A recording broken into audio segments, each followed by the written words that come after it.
Hi, in front of me is Samsung Galaxy Fold5 and today I would like to show you how you can check a password added to Google Passwords Manager.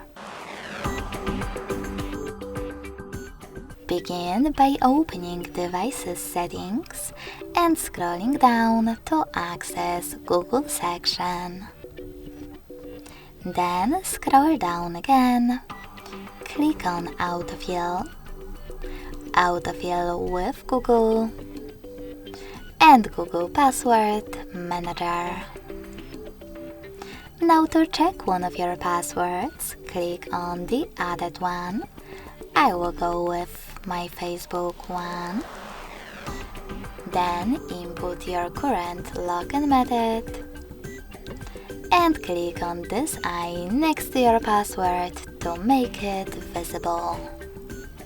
Thanks so much for watching. If you enjoyed this video, don't forget to leave a like, comment and subscribe. Bye!